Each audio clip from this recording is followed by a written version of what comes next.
Happy New Year, everybody. Day 4 of 2026. I think it's safe to say today is the last day anybody can say Happy New Year. Today's Sunday, day 4 of 2026. I woke up early this morning, about 6 a.m., because it's month end close. I don't usually work early on Sunday morning, but yesterday my son had a wrestling tournament Saturday morning, so I wasn't able to get any work done Saturday morning. I don't always work on the weekends, but during month-end close, especially in January, I will work a couple hours on the weekend just to get ahead of things. I had about 10 unread emails when I woke up this morning from Zip Capital and Harrisburg Bookkeeping. I took care of all my unread emails. Now I can confidently go into Monday morning tomorrow with a clear slate, a clean slate, and I can get ahead on my work. So this morning, I made a list of a couple things I did.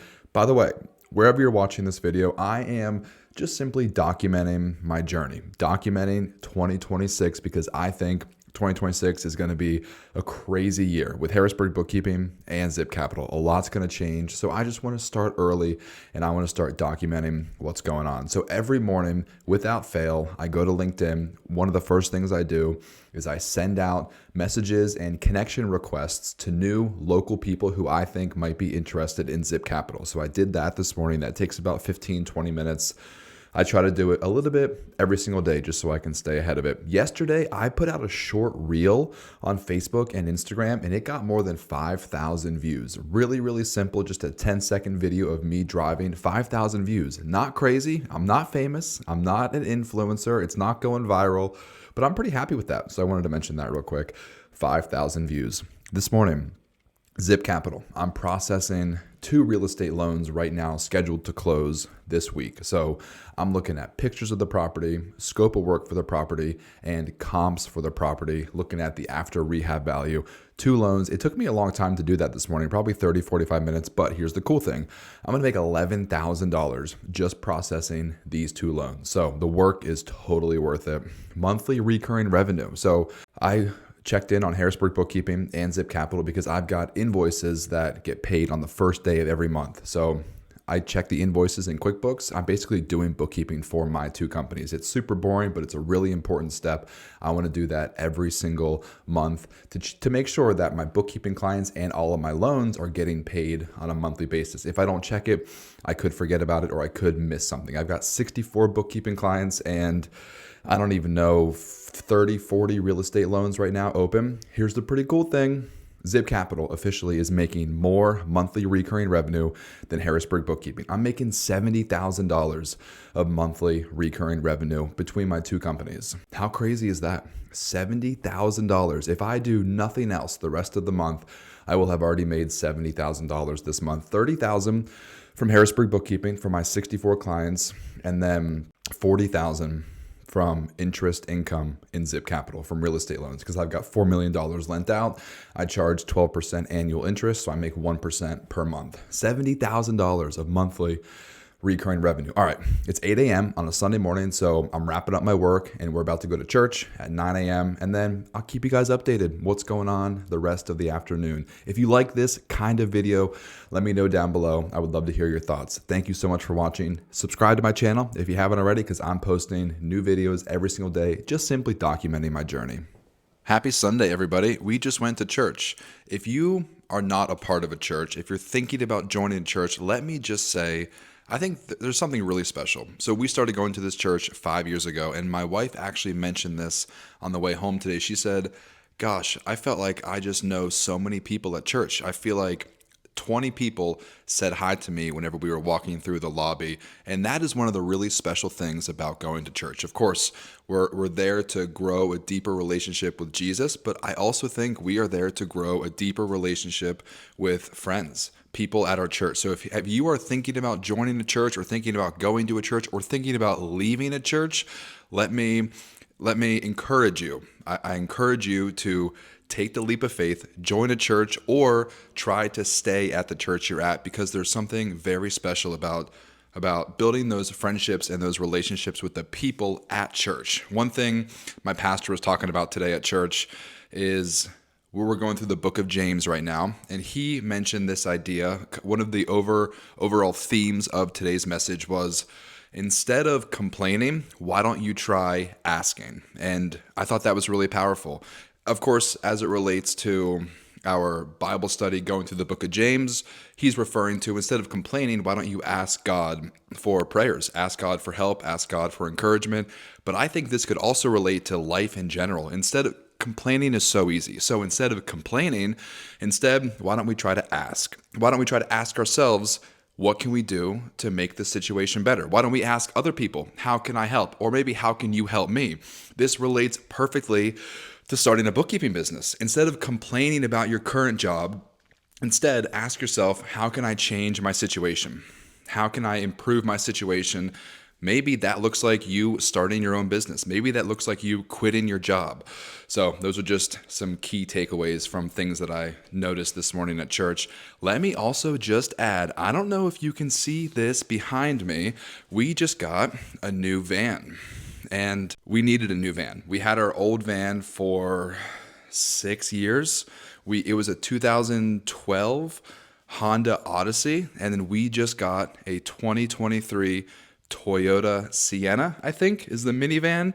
Listen, it's not a luxury vehicle. It's not glamorous, but man, it is nice to be able to get a new van. We've got 5 kids, so we've got a big family. We definitely need the minivan. I'm going to go through some questions on my YouTube channel. So I'm going to make a video a little bit later today. If you have any questions about starting a bookkeeping business or growing a bookkeeping business, let me know, and I will do my best to answer everybody's questions. But it's Sunday. I'm probably not going to work today. I worked a little bit this morning, probably not going to work much more today. Just record a couple videos and watch the last Eagles game of the season. So happy Sunday, everybody. 2 p.m. Sunday. I'm back in my office just to record this video. I really don't usually work Sunday afternoon unless I'm super busy.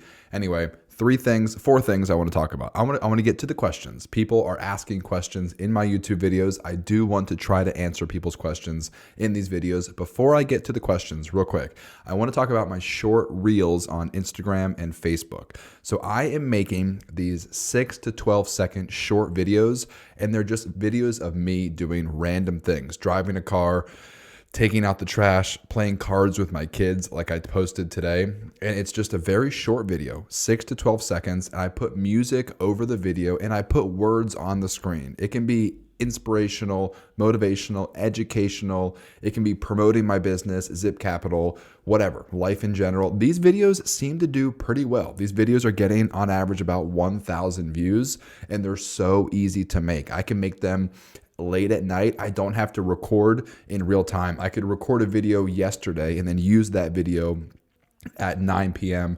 while I'm getting ready for bed if I want to make a quick video. And they do seem to do pretty well. They get about 1,000 views. I don't know if it's working. I don't know if it's helping, but it's my strategy right now.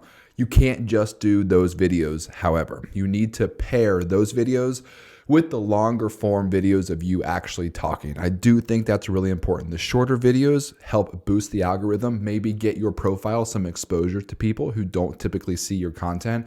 And then you hit them with the right hook. You hit them with the 60-second video of you talking about your bookkeeping business. I talk about real estate investing. I talk about private money lending. You hit them with the right hook of you talking for 60 seconds so that they really get to know you, so that you start building relationships with these people on the internet. 2 more things. I tried to get my son down for a nap today, laid down with him for about 30 minutes, and it didn't work. He's 3 years old, 3.5 years old. Sometimes you just got to know when to give up. So I told him, hey, I'll be right back. I'll be back in 10 minutes to check on you. And then he ended up coming out of his room 5 minutes later. And I said, you know what? That's okay. You don't have to take a nap today. So if you're a parent, if you're trying to start a business, or if you're just a parent in general, I feel you. I feel the struggle. I've got 5 kids. My wife does most of the work with the house and the kids, but even on the weekends, I do still try to pitch in, putting the kids down for a nap. Didn't work out today. I'll try again next time. Cleaning the house. So every other Sunday, we host what we call Life Group at our home every other Sunday. And so we have to clean the entire house, get everything ready, because we've got about 20 people coming over to our home. We eat dinner together. We have a couple babysitters. The adults go upstairs for a Bible study, and the kids go down to the basement for an hour. It's called Life Group. It's run through our church. It's really amazing. Definitely recommend, if you go to church, look into joining a life group if you haven't already. It's just really great to form those deeper relationships above and beyond just simply going to church Sunday morning. But we have to clean the house. Can I just be honest with you? I hate it. I hate cleaning the house. Hate it so much. Really don't like it. There's no way around it. I've got a house. We host life group. We've got a ton of kids. We got to do it, but man, I just hate cleaning the house. Okay, let's see. Let me get to 4 questions in the comment section real quick. All right, let's look at the comments on my recent YouTube videos. If you do have any other questions, let me know down in the comments. I'll do my best to answer your questions in the next video. Christine Fox, you said, I love your channel. You have inspired me in a direction as to my second act later in life. I'm in retirement age, but just cannot stand being retired. There is too much life left to live. So that wasn't really a question, but that was a really nice comment. That's the whole goal of me making these videos. I want to motivate you, inspire you, educate you, encourage you. Look at that. Christine Fox might be starting another business even later in life in retirement.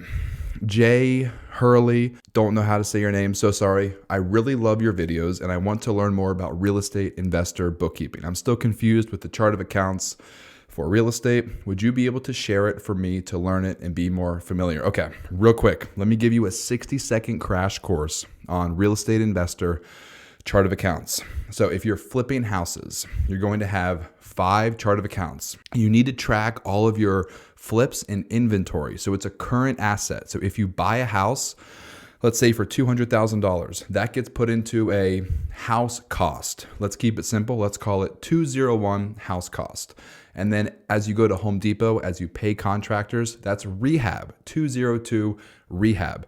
And then if you pay insurance, property taxes, or utilities, that's holding cost, 203 holding cost.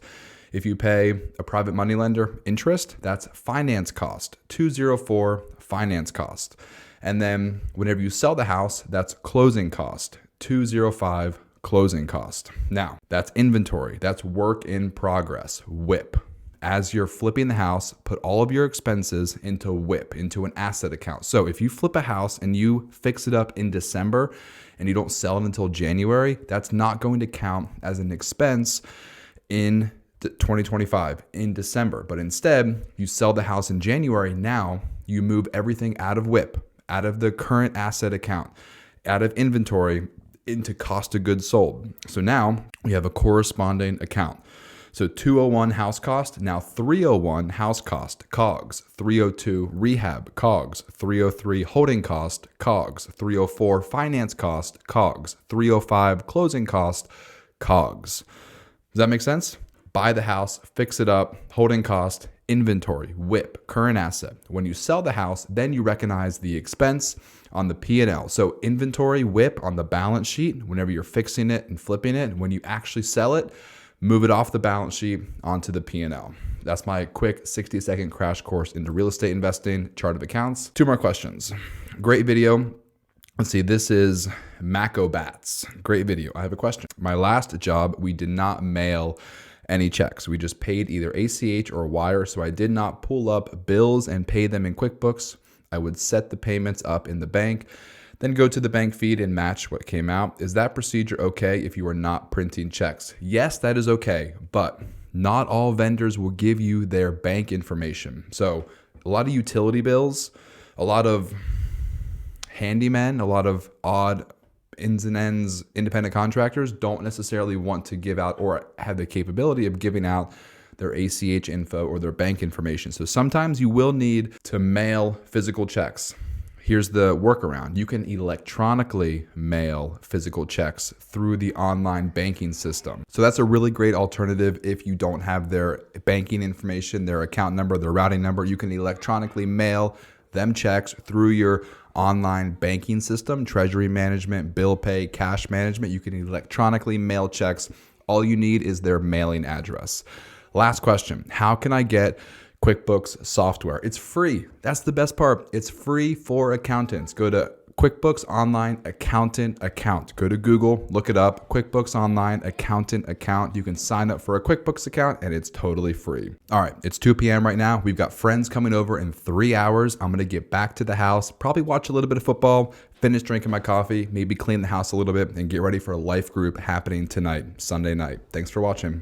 All right, everybody, that's a wrap for Sunday. Here's my backyard, in case you're ever wondering what my backyard looks like. Hey, if you're listening to the podcast, thank you so much. If you are interested in seeing the video format of these vlogs, check out my YouTube channel, the exact same name, Bookkeeping Expert, Zach Pasquarello, on Apple, Spotify, and YouTube. So we just got done cleaning the house. My mom came over. Shout out to all the moms and grandmas helping out with kids. We would not be able to do it without you. My mom came over, helped watch the kids while my wife and I got the house ready for life group tonight. I did get one more question in the comments. I do want to address the question real quick. They asked, given all the different industries that I work with as a bookkeeper, how do I keep the chart of accounts accurate, organized?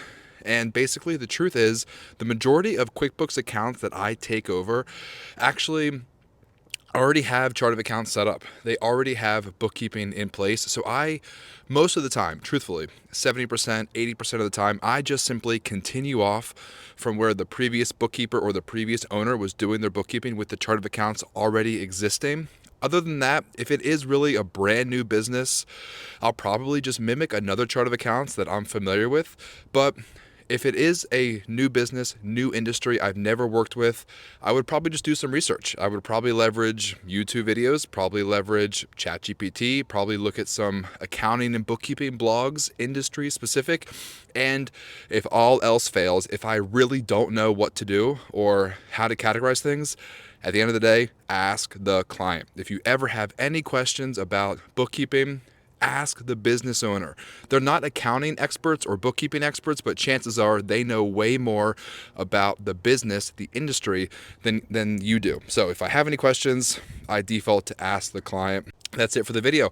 Hopefully you liked today, day 4 of 2026, Sunday vlog. Tomorrow, back to work. So it's going to be a lot less personal, family, house stuff. Tomorrow's going to be straight business. So tune in tomorrow, subscribe to my channel, comment down below what questions you have.